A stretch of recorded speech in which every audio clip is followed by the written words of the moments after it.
Hey guys, tonight we're going to step back in time, far from the grand castles and noble knights you might imagine. And instead, we're heading straight into the muddy fields and cramped huts of the medieval peasant. Forget any romantic notions. We're about to uncover the miserable existence that defined the lives of the vast majority of people in the Middle Ages. Imagine the biting cold seeping through the gaps in your crude hut, the gnawing hunger in your belly, and the never-ending cycle of backbreaking labor. If you think you've had a tough day at work, trust me, you probably wouldn't have survived a single week in their shoes. So, before you get comfortable, take a moment to like the video and subscribe, but only if you genuinely enjoy what I do here. Tell me where you're listening from in the comments below, and what time it is for you. Now, dim the lights, maybe turn on a fan for that soft background hum, and let's ease into tonight's journey together. You're born into a small, nondescript village, nestled within the sprawling lands of a powerful lord or baron. From the moment you draw your first breath, your destiny is largely sealed. You are a peasant, specifically a serf, which means you are bound to the land. This isn't just a metaphor, it's a legal and social reality. You can't simply pack up your meager belongings and leave. Your life, your labor, and your very future are inextricably linked to the manner on which you live. This foundational aspect of feudalism is a common historical fact. Peasants did not own their land. Imagine waking each morning in your tiny, windowless hut, the damp earth floor chilling your bare feet. Your day doesn't begin with a choice of tasks, but with the immediate demands of the land and your lord. Your primary purpose is to work the land, to produce food, not just for your family, but primarily for the lord of the manor. You are, in essence, an agricultural engine, constantly toiling to keep the feudal system running. This lack of personal autonomy, the feeling of being an integral but disposable cog in a vast machine, would permeate every aspect of your existence. The lord of the manor holds immense power over you. He owns the land you live on, the fields you plow, the mill where you grind your grain, the oven where you bake your bread, and even the forest where you might attempt to hunt. You are not a free individual, you are his subject, owing him loyalty, labor, and a significant portion of your harvest. Imagine having to ask your lord's permission to marry, or even to leave the village for a short time. Your personal life is constantly under his watchful eye, and his whims can dictate your fate. This omnipresent control is a truly miserable detail of peasant life. Your daily schedule is dictated by the seasons and the sun. There are no fixed working hours in our modern sense. You work from dawn until dusk, every single day, with only the Sabbath Sunday offering a brief respite. In spring, you're plowing the heavy, often rocky, soil with a rudimentary wooden plow, pulled by oxen if you're lucky, or by your own strained muscles. Imagine the blisters on your hands, the aching back, and the constant threat of injury from sharp stones or a restless animal. The very survival of your family, and indeed the entire manor, depends on your tireless efforts in those fields. The summer brings the relentless heat and the arduous task of weeding, tending to crops, and preparing for harvest. Imagine bending over for hours, pulling weeds by hand, your back screaming in protest, all while the sun beats down relentlessly. Every single weed you pull is a tiny act of survival. Then comes the autumn, the busiest and most crucial time harvest. Imagine gathering the ripened grain, cutting it by hand with a sickle, tying it into sheaves, and hauling it to the barn. This is a frantic race against time and the coming bad weather. A poor harvest means hunger, perhaps even starvation, for your family during the long winter months. Even after gathering the crops, a significant portion, often a third or more, belongs to the Lord. Imagine watching your hard-earned grain, the literal sustenance of your family, being carted away to the Lord's granary, leaving you with barely enough to survive. This is the feudal rent, paid not in money, but in your labor and in kind. This constant drain on your resources, ensuring you never truly got ahead, is a core aspect of their miserable existence. A less common but utterly brutal detail is the banalities or feudal monopolies. Imagine having to pay your lord a fee to use his mill to grind your grain, his oven to bake your bread, or his wine press to make your wine. You couldn't use your own, even if you had the means. It was illegal. This meant you were constantly paying for essential services that were often slow, inefficient, and costly, further eroding your already meager resources. It was a subtle yet pervasive form of economic oppression that ensured your dependence on the Lord. This widespread imposition of such fees is a crucial insight into their lack of economic freedom, the constant cycle of labor, with little reward beyond mere subsistence, left you with virtually no time for leisure or personal development. Education was non-existent for peasants. You were illiterate. Your knowledge passed down orally through generations, focusing solely on agricultural practices and the rules of the manor. Your world was small, confined to your village and the surrounding fields. The thought of travel, of seeing a city or a different land, was an impossible dream for most. A constant academic debate among historians revolves around the precise living conditions and economic realities of medieval peasants across different regions and time periods. While the general picture is grim, were there subtle variations in their autonomy or prosperity? How much did the relationship with their specific lord truly vary? While answers are complex and regional, the overarching narrative of hard labor, limited freedom, and precarious survival remains consistent. So, as you slowly succumb to the gentle pull of sleep, imagine the unyielding grip of the land, the relentless rhythm of the seasons, and the pervasive power of the Lord that defined the life of a medieval peasant. From dawn till dusk, your existence was a continuous struggle, marked by hard labor, constant demands, and a profound lack of control over your own destiny. Your comfortable bed tonight is an unimaginable luxury compared to the damp, cold earth that was the reality for the vast majority of people in the Middle Ages. As the sun, your only real clock, began its slow ascent over the medieval landscape, your life as a peasant was immediately dominated by the endless agricultural toil. Imagine your days structured not by bells or schedules, but by the relentless demands of the seasons and the cycle of growth. This wasn't just work, it was a constant, back-breaking struggle against nature, where your family's very survival hinged on the whims of the weather and the fertility of the soil. You'd be up before dawn, sometimes even earlier in the crucial periods of planting and harvest.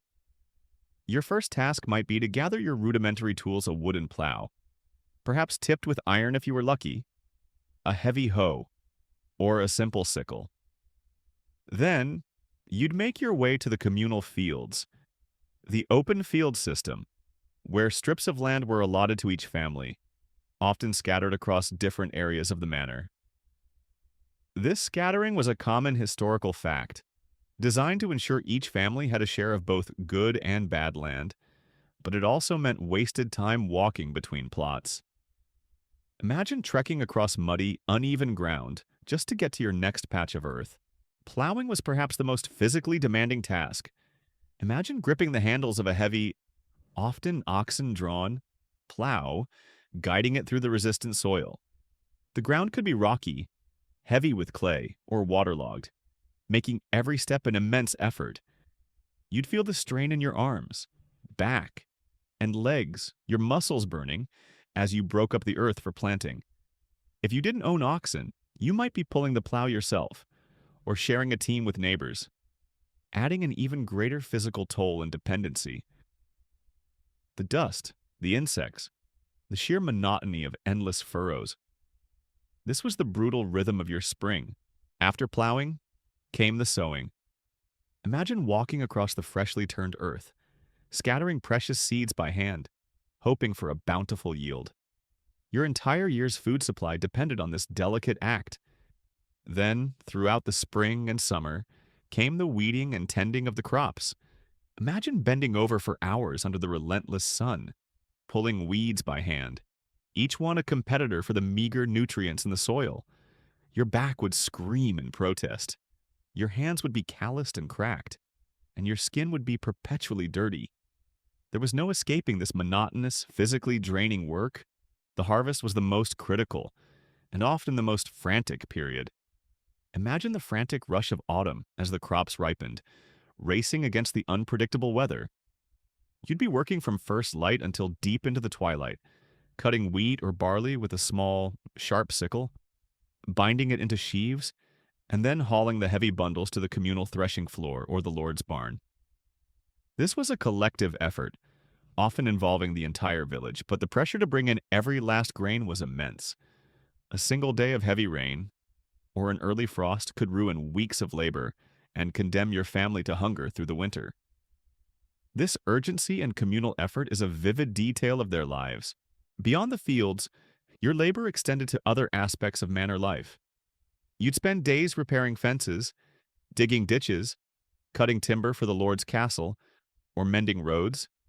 You'd also contribute to the upkeep of the common lands, ensuring pastures and woods were maintained for the benefit of the village. This meant that even when your own crops were secure, your labor was still demanded for the collective good, or more precisely, for the Lord's good. A particularly brutal detail of this endless toil was the concept of corvée labor, or boon work. This was unpaid labor that you owed directly to your Lord, usually a few days a week. In addition to working your own strips of land, imagine spending your precious time tilling the Lord's domain, his personal lands, making sure his harvest was plentiful, knowing that you were neglecting your own small plots. This felt like a double burden, constantly ensuring your Lord's prosperity before your own precarious survival. This feudal obligation is a core component of their misery. The physical toll of this life was immense. Skeletons of medieval peasants often show signs of severe arthritis, spinal compression, and other musculoskeletal conditions, direct evidence of their relentless physical exertion from a young age. Imagine your body constantly aching, your joints stiff, your hands gnarled and powerful. You were, in essence, a living, breathing tool for the land. This is a crucial, less common detail gleaned from bioarchaeological studies.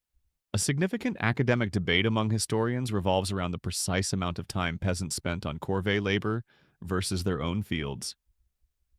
Did lords demand so much labor that peasants struggled to feed themselves? Or was there a practical balance to ensure the peasants' survival and, thus, their continued labor? While the specifics varied by region and time, the overarching understanding is that the burden of labor was always heavy, leaving little surplus or free time. So, as you slowly succumb to the gentle pull of sleep, imagine the ceaseless cycle of agricultural labor that defined a medieval peasant's life. From dawn till dusk, spring to winter. Your body was a tool for the land, constantly striving for survival under the watchful eye of your Lord. Your comfortable, secure bed tonight is an unimaginable luxury compared to the relentless, back-breaking toil that was the very fabric of their existence, even after the exhausting labor in the fields. The medieval peasant returned not to a comfortable home, but to a dwelling that was often little more than a crude shelter, constantly battling filth, disease, and dread. Imagine your small, dimly lit hut, shared with your family and sometimes even your livestock, where basic sanitation was non-existent and comfort was a distant dream. This was the pervasive reality of your home life. Your peasant hut, typically made of wattle and daub-woven branches plastered with mud and dung or rough timber, with a thatched roof, was designed for basic shelter, not comfort or hygiene. Imagine a single room, often without a separate sleeping area. The floor would be bare earth, perpetually damp and muddy, especially during wet seasons. There were no windows, or perhaps just a small, unglazed opening covered with an animal skin, letting in little light and no fresh air. The only light source after dark would be a flickering rushlight, a simple wick soaked in animal fat, or the glow from the central hearth. This dark, damp, and cramped environment is a very common historical fact. The central feature of your hut would be the open hearth in the middle of the floor, used for cooking and warmth. Imagine the constant, acrid smoke filling the small space, with no proper chimney to vent it. The smoke would slowly escape through a hole in the roof, or simply permeate the thatch, leaving a pervasive smell of wood smoke and a layer of soot on every surface. You would constantly be breathing in this smoke, irritating your lungs and eyes, contributing to chronic respiratory problems. The continuous exposure to smoke from indoor fires is a unique, yet often overlooked detail that impacted peasant health. The lack of sanitation was truly appalling. Imagine having no running water, no toilets, and no concept of waste disposal beyond throwing refuse outside the door or into a nearby ditch. Human and animal waste would accumulate in and around the village, creating a breeding ground for flies, rats, and other vermin. You would be living in close proximity to your own waste, with no understanding of its link to disease. The smell alone, especially in warmer months, would be overpowering and constant. This pervasive filth is a truly miserable detail of medieval peasant life. This environment was a perfect incubator for disease. Imagine a constant battle against fleas, lice, and other parasites that infested your clothes, your hair, and your straw bedding. These parasites weren't just an annoyance, they were vectors for diseases like typhus and plague. Fevers, coughs, and digestive illnesses would be common, constantly circulating through the cramped and unsanitary village. A simple cut or scratch exposed to the filth could easily become infected, leading to a much more serious illness, or even death. Without antibiotics or proper medical care, the presence of livestock within the hut, especially during colder months, added another layer of unsanitation. Imagine sharing your small living space with pigs, chickens, or calf, brought inside for warmth and protection. While providing warmth, their presence would also contribute to the smell, the waste, and the spread of parasites and diseases from animals to humans. The comfort of shared body heat came at a very high cost in terms of hygiene and health risks. Your bedding would typically be a straw mattress, shared by the entire family, laid directly on the earth floor. Imagine the straw becoming damp, dusty, and infested with insects over time, rarely changed or cleaned. This provided little comfort and contributed to the spread of skin conditions and parasitic infections. Sleep, your only true escape from the day's toil, would be constantly interrupted by discomfort, itching, and the pervasive cold or dampness. A disturbing detail is the high incidence of infant and child mortality. Imagine watching many of your children succumb to common childhood diseases like measles, dysentery, or whooping cough. Diseases that are easily treatable today but were rampant killers in the Middle Ages. The unsanitary conditions, lack of clean water, and poor nutrition meant that many children didn't survive past their 5th birthday. The grief and constant fear of losing a child would be a pervasive emotional burden for medieval parents, a grim reality of their family life. A significant academic debate among historians and archaeologists revolves around the precise level of hygiene in medieval peasant homes. While written accounts often paint a grim picture, archaeological excavations of peasant villages sometimes reveal evidence of efforts at cleanliness, like swept floors or designated refuse pits. However, the consensus remains that compared to modern standards, or even the standards of wealthier urban medieval dwellers, peasant hygiene was extremely poor, contributing significantly to their short lifespans and constant suffering. So, as you slowly succumb to the gentle pull of sleep, imagine the cramped, smoky, and unsanitary conditions of a medieval peasant hut. The constant battle against filth, the pervasive presence of disease, and the chilling dread of losing loved ones to preventable illnesses defined their domestic lives. Your comfortable but clean bed tonight is an unimaginable sanctuary, a testament to the thousands of years of progress that separate your world from the miserable reality of a medieval peasant's home. Even after the exhaustion of field labor and the damp discomfort of your hut, the medieval peasant's misery was compounded by the constant, gnawing presence of hunger and a truly monotonous diet. Imagine waking with an empty stomach, knowing that your meals would be bland, repetitive, and often barely enough to sustain the grueling physical demands of your day. This was a perpetual battle against scarcity, where the threat of starvation was never far from your doorstep. Your diet revolved primarily around grain, mostly barley, rye, or oats, rather than wheat, which was often reserved for the Lord. Imagine eating coarse, dark bread, made from roughly ground flour that might contain bits of bran or even grit from the millstones. This was the staple of every meal, every day. You'd break off a hunk of this dense, heavy bread for breakfast, and it would likely be the centerpiece of your lunch and dinner too. It provided calories, but little in the way of variety or enjoyment. This reliance on basic grains is a common historical fact for medieval peasants. Beyond bread, your diet might be supplemented with a simple pottage or stew. Imagine a bubbling cauldron over your hearth, filled with whatever vegetables were in season: cabbage, onions, peas, or beans, mixed with grains and water. Occasionally, if you were lucky, there might be a scrap of cured pork or some eggs, but meat was a rare luxury. You'd eat this thick, bland stew with a wooden spoon, day after day, week after week. The taste was predictable, and the texture often mushy. The lack of spices, which were incredibly expensive and reserved for the wealthy, meant your meals were largely unflavored. This pervasive blandness is a subtle yet significant source of daily misery. Meat was exceptionally rare for peasants. Imagine the longing glances you'd cast at the Lord's hunting parties, knowing the succulent venison or boar they brought back was utterly beyond your reach. Your protein sources would primarily come from humble farm animals like chickens, or perhaps pigeons if you were allowed to keep them, and dairy products if you had a cow or goat. Wild game, like rabbits or birds, might be poached from the Lord's forest at great risk. As poaching was a serious crime with brutal punishments, this constant deprivation of meat was a brutal detail of their diet. Fish might be a more regular part of your diet if your village was near a river, lake, or the coast, and especially during Lent or other religious fasting days when meat was forbidden. Imagine catching small fish in nets or with simple traps, then drying or salting them for preservation.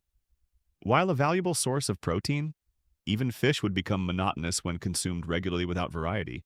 The constant battle against hunger was a pervasive reality. You lived on the edge, always dependent on the success of the harvest. Imagine the gnawing emptiness in your stomach during the lean months of late winter and early spring, before the new crops ripened. Supplies from the previous harvest would be dwindling, and the threat of starvation would loom large. This was a period of intense anxiety, when every mouth to feed felt like a burden. Many medieval peasants experienced chronic, low-level malnutrition, impacting their energy levels and making them more susceptible to disease. The lack of essential vitamins and minerals in their diet also led to widespread deficiency diseases. Imagine suffering from scurvy, lack of vitamin C, causing bleeding gums and fatigue, or rickets, lack of vitamin D, leading to bone deformities.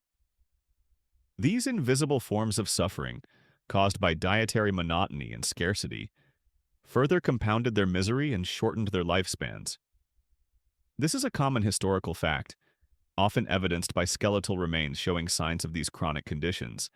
A particularly disturbing detail is the use of famine foods during periods of extreme scarcity. Imagine, in the depths of a bad harvest, being forced to consume desperate substitutes for food: bark from trees, acorns, nettles, or even clay, anything to fill your stomach and stave off the immediate agony of starvation.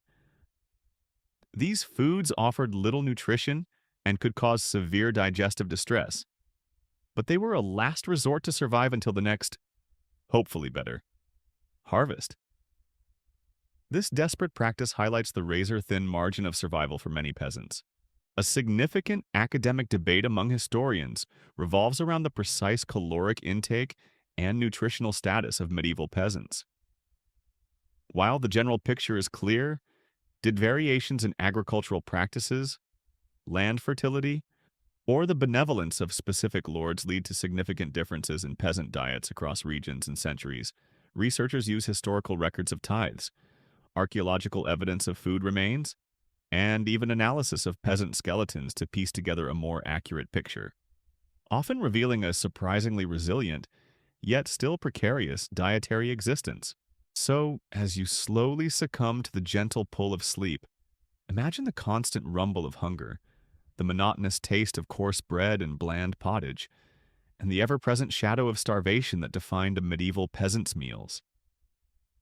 Their lives were a continuous struggle for sustenance, a stark contrast to your comfortable, well-fed existence.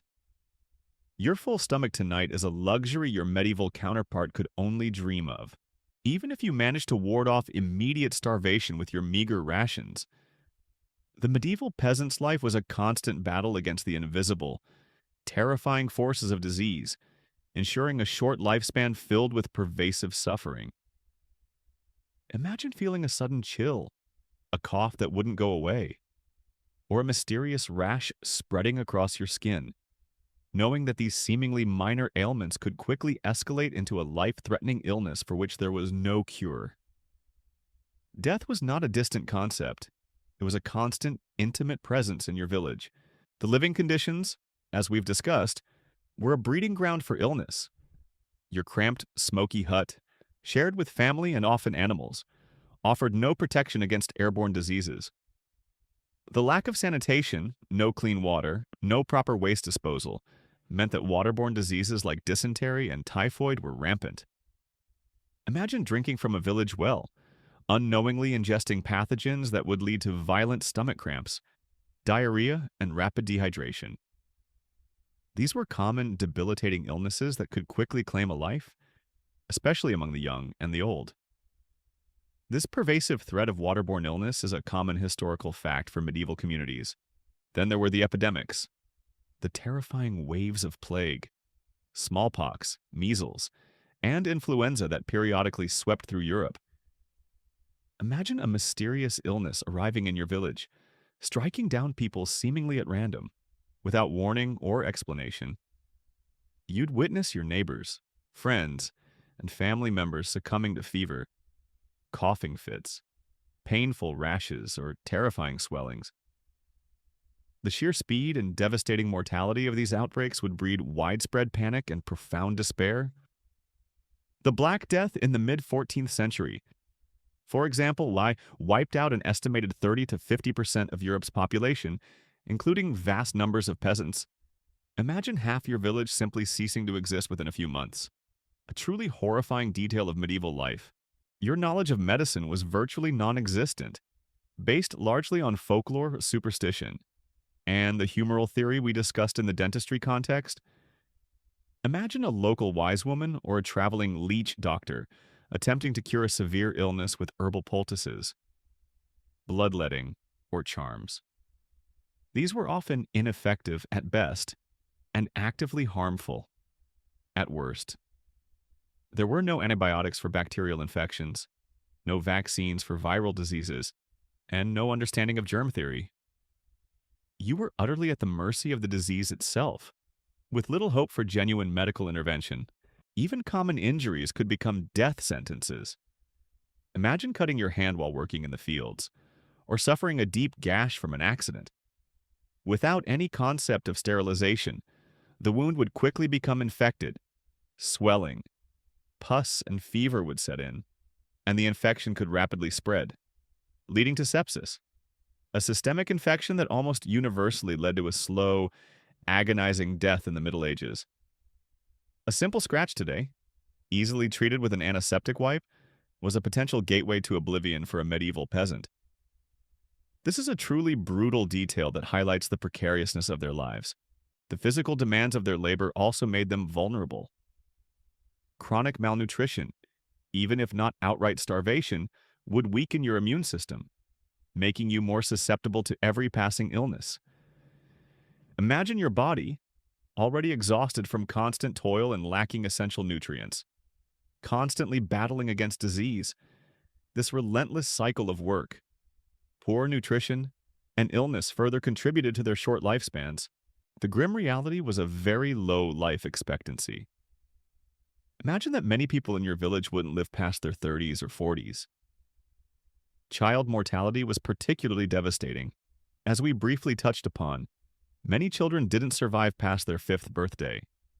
succumbing to common childhood diseases that are easily preventable or treatable today.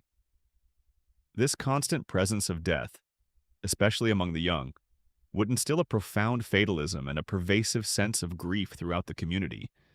This low life expectancy is a grim, but well-established historical fact.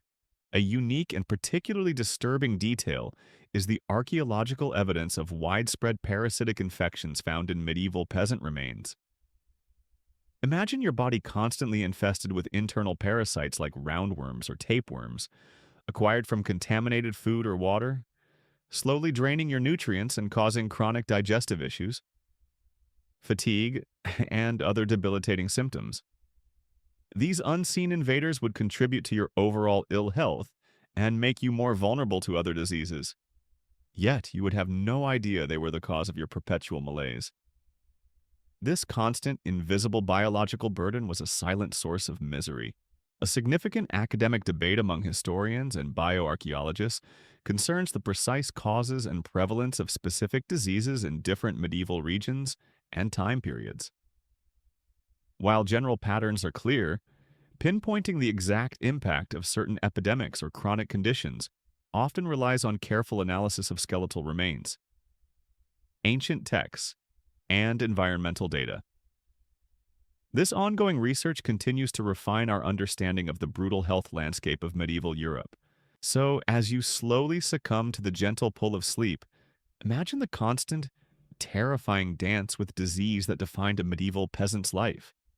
From common infections to devastating epidemics, their existence was a precarious struggle against invisible enemies, with little hope for effective treatment and a grim certainty of a short, suffering-filled life.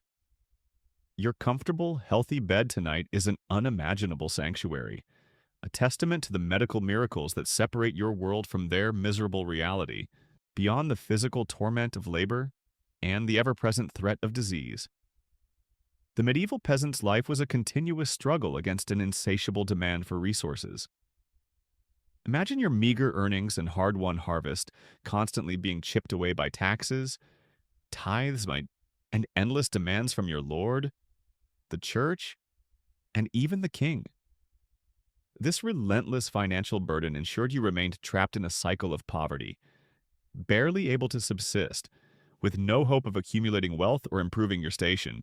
Your most significant burden was the labor service you owed to your lord, often called corvée or week work.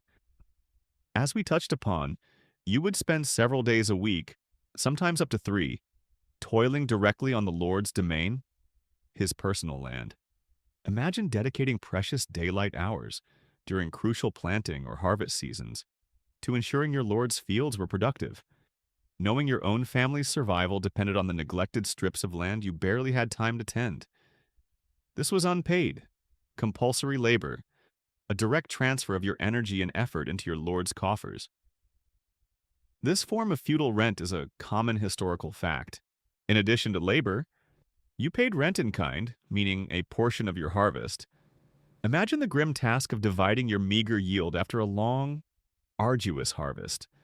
A significant percentage, perhaps a third or even more of your grain, vegetables, or livestock, would be carted away to the Lord's storehouse. This wasn't a choice, it was a non-negotiable obligation. This constant drain on your produce left you with just enough, if you were lucky, to feed your family through the lean months, ensuring you lived on a razor's edge of survival.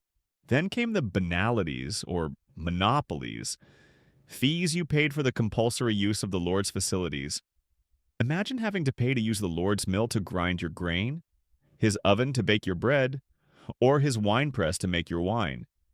You couldn't use your own, even if you could fashion one, as it was often forbidden. These fees, often paid in kind or labor, ensured the Lord profited from every stage of your food production, further cementing your economic dependence. This insidious form of economic control is a brutal detail that kept peasants perpetually indebted. The church, too, demanded its share. You paid a tithe, typically 1/10 of your annual produce, to the local parish priest. Imagine having to part with a portion of your precious harvest, even if your family was facing hunger, to support the church. While medieval people were deeply religious and believed in the spiritual necessity of the tithe, it was another significant drain on their already limited resources. This religious tax is a widely known historical fact. Beyond these regular payments, there were numerous incidental fees and fines.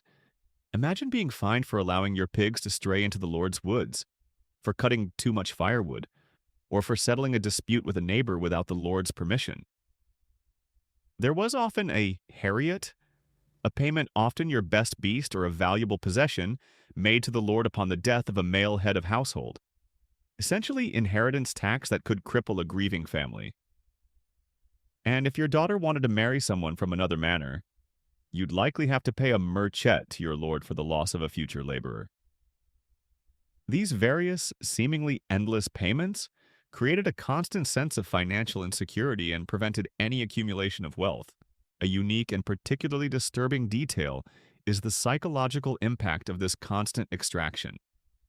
Imagine the feeling of never truly owning the fruits of your labor, of always being on the brink of losing what little you had.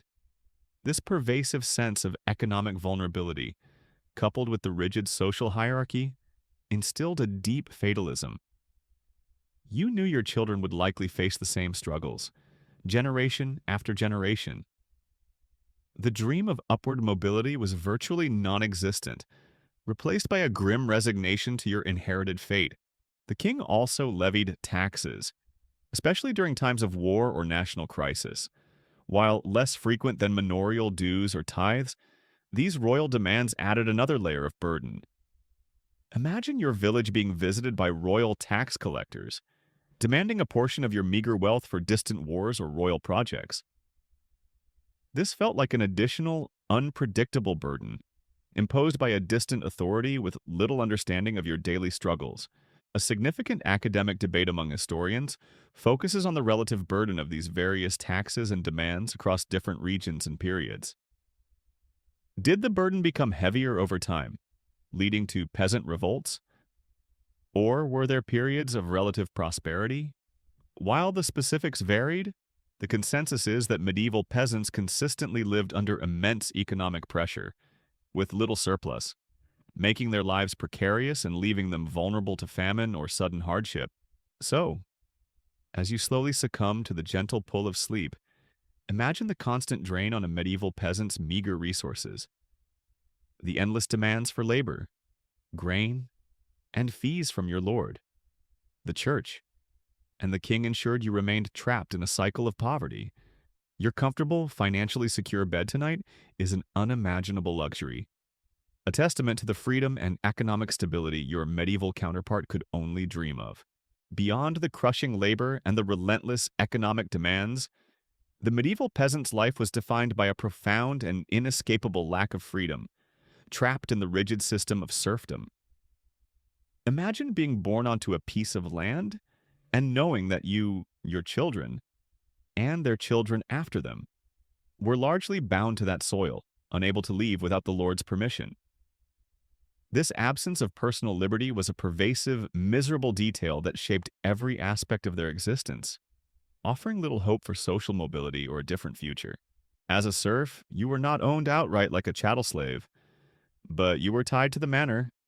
Your lord owned the land, and you owed him labor and loyalty in exchange for the right to cultivate a strip of his land for your family's subsistence. This meant you couldn't simply move to another village seeking better opportunities, or leave to try your luck in a town. If you attempted to flee, you could be legally pursued and forcibly returned to the manor. Imagine the desperation of being unable to escape a life of hardship, simply because of where you were born. This lack of mobility is a common historical fact. Your personal life was also subject to the Lord's control. Imagine having to seek your Lord's permission to marry, especially if your intended spouse was from another manor. The Lord might demand a fee known as merchet for the loss of a potential laborer, you or your spouse from his lands. This control over personal unions highlights the extent to which serfs were viewed as economic assets, rather than fully autonomous individuals. This intrusion into private life is a truly brutal detail. The Lord also held judicial authority over you. Imagine minor disputes, petty crimes, or infractions of manorial rules being tried in the Lord's own court. The Lord, or his steward, would be the judge jury, and often the enforcer of punishment. There was little recourse for appeal, and your fate rested entirely on his judgment. This meant that justice was often arbitrary, reflecting the Lord's power and interests rather than any universal concept of fairness. The inability to accumulate wealth or own significant property further cemented your lack of freedom. Any surplus you managed to produce beyond what was needed for subsistence and the myriad of dues was often absorbed by taxes or spent on essential services controlled by the Lord. This ensured that you remained perpetually dependent, without the economic means to buy your freedom or relocate. You were trapped not just by law, but by economic circumstance. Education was virtually non-existent for peasants. You were almost certainly illiterate, unable to read or write. Your knowledge was practical, focused on farming techniques, local customs, and religious teachings conveyed orally by the priest. Imagine having no access to books, no opportunity to learn about the wider world beyond your immediate village. This intellectual isolation further confined your existence, limiting your understanding and your aspirations. This lack of education is a crucial, less common detail that profoundly impacted their lives. This lack of freedom also meant a profound absence of social mobility.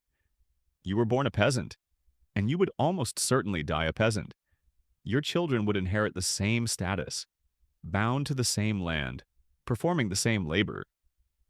The feudal system was a rigid hierarchy, with very few pathways for individuals to move up the social ladder. Imagine seeing your lord living a life of relative luxury and power, knowing that such a life was utterly beyond your reach, and that your descendants would likely share your fate. This crushing lack of opportunity is a constant source of quiet misery. Even basic necessities like hunting or gathering firewood from the Lord's forest were often restricted. Imagine being cold in your hut, but forbidden from cutting wood in the nearby forest without the Lord's permission, or risking severe punishment for poaching. This constant limitation on access to resources, even those seemingly abundant, reinforced your dependence and lack of control over your own survival. A significant academic debate among historians revolves around the precise definition and regional variations of serfdom. Was it equally harsh across all of Europe? Or were there areas where peasants had more rights or opportunities?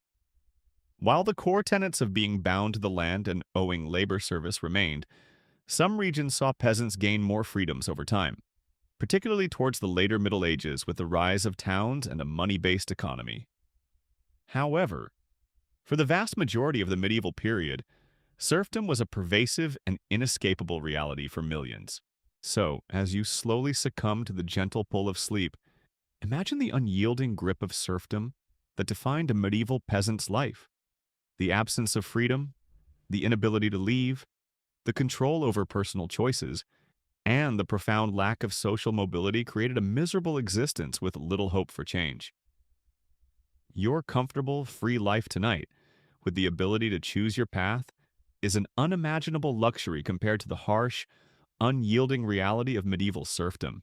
Beyond the daily grind and the legal bonds of serfdom, the medieval peasant's life was also shaped by a brutal system of justice and often harsh, arbitrary laws. Imagine offending your lord, or simply being accused of a crime, and finding yourself facing judgment in a system designed to reinforce the power of the elite. With little regard for modern notions of fairness or due process, your legal rights were minimal, and your punishments often severe and public. The primary court for peasants was the manorial court, presided over by the lord or his steward. Imagine sitting in a simple hall, perhaps the lord's own residence, while disputes were settled, minor crimes judged, and manorial rules enforced. This was not an impartial court of law. The lord was often the accuser, judge, and beneficiary of any fines levied. Your testimony held little weight against that of a noble or even a freeman. This complete lack of independent justice is a truly miserable detail of peasant life. Common offenses in the manorial court included neglecting your labor service, allowing your livestock to stray into the lord's fields, cutting too much wood from the lord's forest, or even failing to use the Lord's mill or oven, the banalities we discussed earlier. Imagine being dragged before the steward for a minor infraction, knowing that the fine imposed, perhaps a portion of your already meager harvest, could mean hunger for your family. The pervasive power of the Lord extended to every aspect of your behavior. Punishments were often swift and designed to be a public deterrent. Imagine being forced to stand in the stocks or pillory in the village square, subjected to the jeers, insults, and even rotten food thrown by your neighbors. This public humiliation, meant to shame you and warn others, was a common punishment for minor offenses. For more serious infractions or repeated offenses, the punishments could escalate.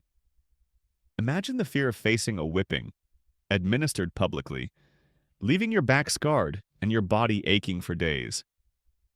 This physical and social degradation was a brutal reality.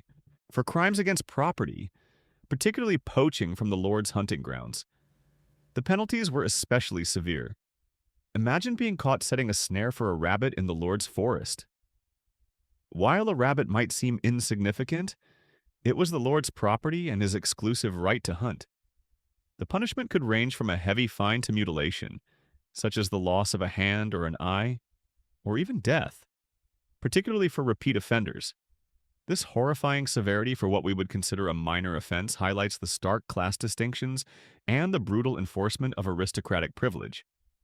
This is a crucial, less common detail that truly underscores the harshness of their legal system. The concept of trial by ordeal was also present in medieval justice, especially for more serious accusations where evidence was lacking. Imagine being accused of a crime and subjected to a trial where your innocence was determined by whether you survived a physical ordeal. You might be forced to hold a red-hot iron or plunge your arm into boiling water, with the belief that God would protect the innocent and inflict harm upon the guilty. If your wound festered, you were guilty. If it healed cleanly, you were innocent. This deeply irrational and brutal method of justice, relying on divine intervention rather than evidence, meant that justice was often a matter of chance and superstition. This barbaric form of justice is a truly disturbing detail. While the Lord's justice was local, you were also subject to the king's law, particularly for grave crimes like murder or treason. However, for most peasants, direct interaction with royal courts was rare, and their lives were primarily governed by manorial custom and the Lord's will. This fragmented and localized legal system meant that rights and punishments could vary significantly from one manor to another, leading to a confusing and often inconsistent application of justice. A significant academic debate among historians revolves around the actual frequency and severity of these punishments. While historical records detail the laws, how consistently were they enforced? Were lords lenient or harsh? The consensus suggests a wide spectrum, but the underlying thread of brutal and arbitrary justice was always present, shaping peasant behavior and instilling a pervasive sense of fear and subservience. This constant threat of punishment, for even minor transgressions, kind of was a powerful tool of control. So, as you slowly succumb to the gentle pull of sleep, imagine the pervasive dread of the medieval legal system, your meager rights, your vulnerability to the Lord's whims, and the constant threat of harsh, public punishments. It was a brutal reality where justice was often a tool of oppression, ensuring that you remained in your place, bound by custom and the Lord's iron fist. Your secure, legally protected sleep tonight is an unimaginable luxury compared to the arbitrary justice that ruled the lives of medieval peasants. Beyond the endless labor, the harsh living conditions, and the brutal justice system, the medieval peasant's existence was also profoundly shaped by a pervasive lack of education and a deep reliance on superstition and folklore.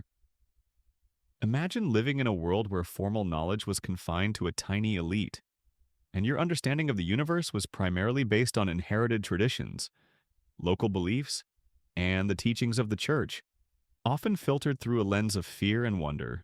You, as a peasant, were almost certainly illiterate. Imagine never learning to read or write. There were no schools for peasant children, no books, and no access to the vast repositories of knowledge held in monasteries or noble libraries. Your education was practical, passed down orally from your parents and elders how to plow, how to sew, how to care for animals, how to build a simple hut, and how to survive the harsh realities of the land. This functional knowledge was essential for your survival, but it severely limited your understanding of the wider world. This widespread illiteracy is a common historical fact. This lack of formal education meant that your understanding of the natural world, of disease, or of complex societal structures was often intertwined with superstition and folklore. Imagine believing that a toothache was caused by a toothworm, or that a good harvest depended on appeasing mischievous fairies or sprites. Explanations for illness, bad luck, or unusual weather phenomena were rarely scientific. Instead, they were attributed to curses, divine displeasure, or the malevolent actions of unseen forces. This worldview, while providing a framework for understanding, also instilled a pervasive sense of dread and helplessness. The local parish priest was often your primary source of information about the world beyond your village, delivering sermons and conveying news.